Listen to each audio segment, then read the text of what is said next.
اعوذ باللہ من الشیطان الرجیم بسم اللہ الرحمن الرحیم الصلاۃ والسلام علیک یا سیدی یا رسول اللہ وعلی آلک و اصحابک یا رحمۃ للعالمین۔ الحمدللہ، آج کا سبق نمبر 4 ہے جس کا عنوان ہے حرکات۔ حرکات بیسیکلی یاد رکھیے گا کہ حرکات دو طرح ہیں، یعنی ایک تو کھڑی حرکات ہیں اور ایک صرف حرکات ہیں۔ اب سب سے پہلی چیز کہ حرکات کہتے کسے ہیں، تو حرکات زبر زیر پیش کو حرکات کہتے ہیں۔ ایک ہو تو حرکت، ٹھیک ہے، یعنی یہ زبر ہے تو حرکت، زیر ہے تو بھی حرکت، پیش ہے تو بھی حرکت، یعنی ایک ہے۔ تو اب یہ تینوں گٹھیاں ہوئی تو یہ جمع ہو گئی، تو حرکات زبر زیر پیش کو حرکات کہتے ہیں۔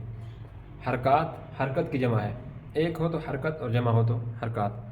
حرکات کو یعنی زبر زیر پیش کو بغیر لمبا کیے، بغیر کھینچے، یعنی اس کو نہ تو لمبا کریں گے جس طرح الف مدہ کو لمبا کرتے ہیں یا کھڑی حرکات کو لمبا کرتے ہیں، اس طرح اس کو لمبا نہیں کریں گے، بغیر لمبا کیے، بغیر جھٹکا دیے، اور نہ ہی اتنی جلدی پڑھیں گے کہ جھٹکا لگے، نرمی سے پڑھتے ہیں، بغیر کھینچی، بغیر جھٹکا دیے، نرمی سے اس کو پڑھنا ہے، ٹھیک ہے۔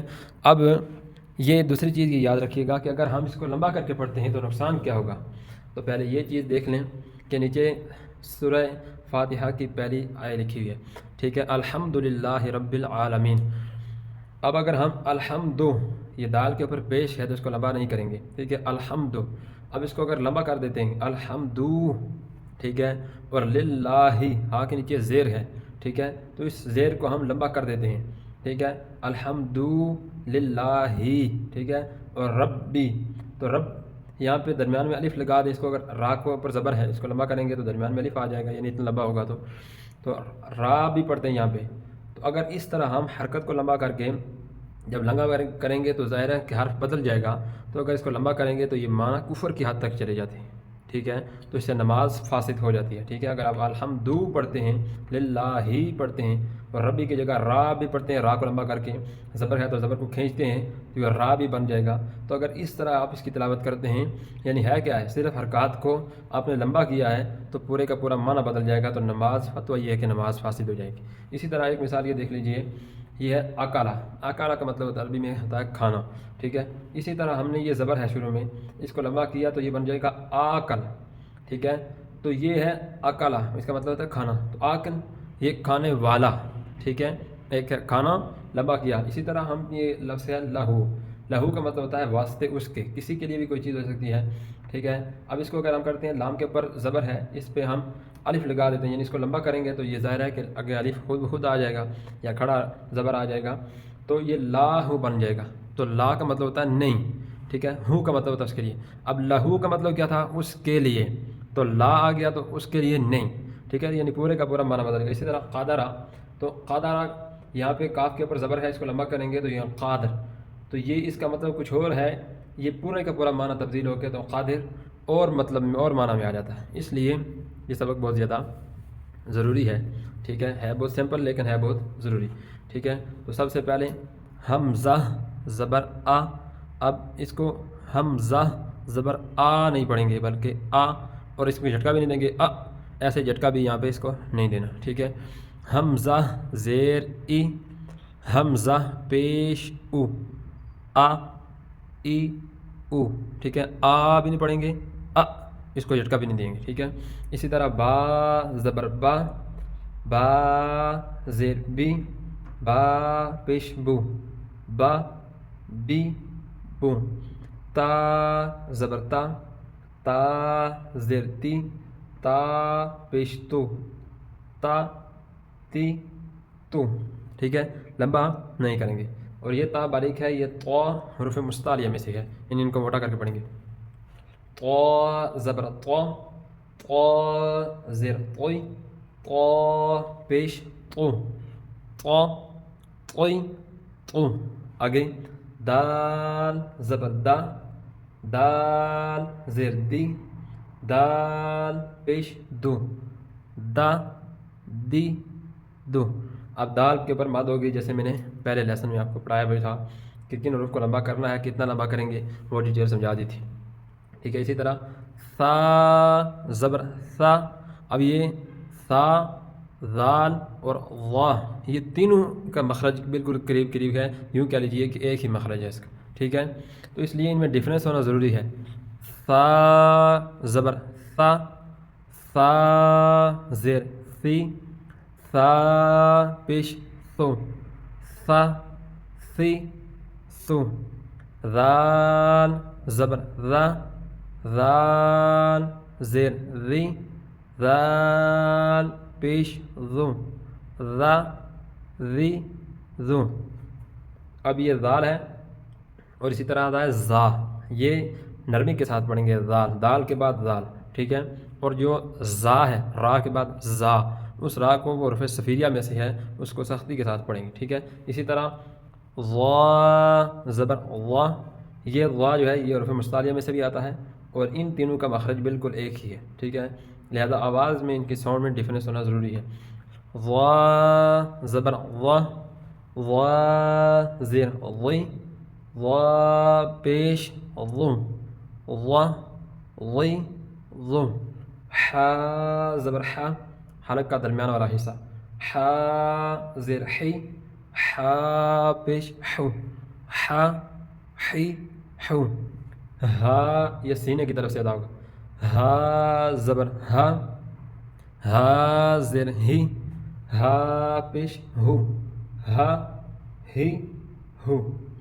عین زبر ع، اب حا اور عین ایک جگہ سے ادا ہوتے ہیں، عین زیر عی، عین پیش عو، ع عی عو۔ غین زبر غا، غین زیر غی، غین پیش غو، غا غی غو۔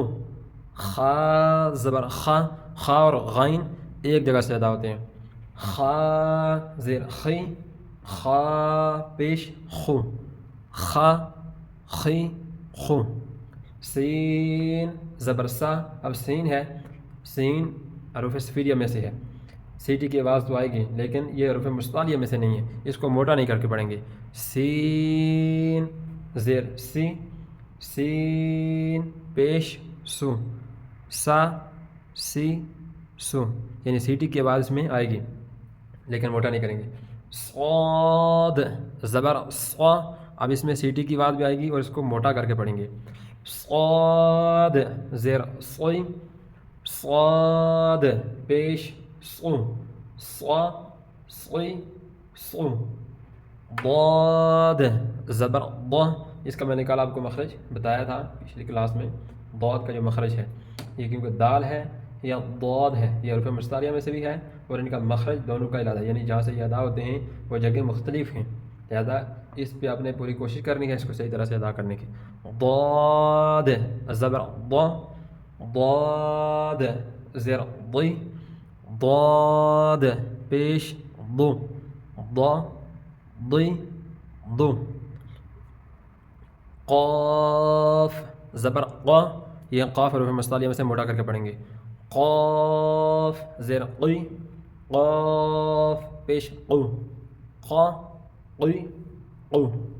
کاف زبر کا، کاف زیر کی، کاف پیش کو، کا کی کو۔ واو زبر وا، واو زیر وی، واو پیش وو، وا وی وو۔ اب یہ واو پڑھتے ہوئے شروع میں ہونٹ گول ہوں گے، وا، ٹھیک ہے، درمیان میں الف آتا ہے، جب اس کو لکھا ہو توڑ کر کے لکھا ہو یا اردو میں اس کو لکھا ہو واو کو، تو اس میں درمیان میں الف اور آخر میں پھر واو آتا ہے، ٹھیک ہے، تو الف پہ آپ نے منہ کھولنا ہے، شروع میں ہونٹ گول کریں گے، آخر میں بھی ہونٹ گول کریں گے، درمیان میں منہ کو کھولیں گے، واو، ٹھیک ہے، تو اس طرح سے واو کی یہ صحیح ادائیگی ہوگی، ٹھیک ہے۔ واو یہ بھی نہیں پڑھنا، ٹھیک ہے، واو، آخر میں صرف ہونٹ گول کریں گے تو اس کی آواز خود بخود ادا ہو جائے گی۔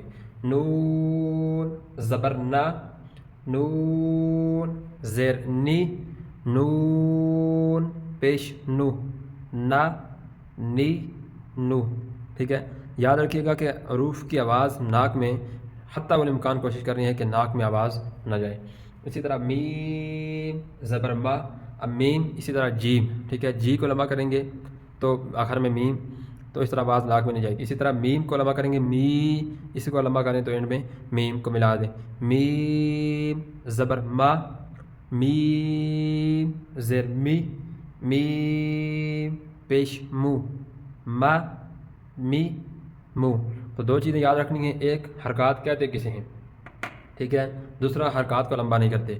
تو سمپل اس کو آپ یوں لکھ سکتے ہیں کہ زبر زیر پیش کو لمبا نہیں کرتے، یہ اس کا حاصل یہی ہے کہ زبر زیر پیش کو لمبا نہیں کرتے۔ لیکن یہ ہے کہ ایسا نہ ہو کہ لمبا تو نہیں کریں گے لیکن جھٹکے کے ساتھ پڑھیں تو بھی معنی صحیح نہیں ہے، ٹھیک ہے۔ تو جھٹکا بھی نہیں دینا اور لمبا بھی نہیں کرنا، اور اگر لمبا کریں گے تو نقصان کیا ہوگا، یہ میں نے پہلے عرض کر دیا ہے کہ بعض اوقات تو معنی بدل جاتا ہے اور نماز فاسد ہو جاتی ہے، بعض اوقات یہ کفر کی حد تک معنی چلا جاتا ہے، ٹھیک ہے۔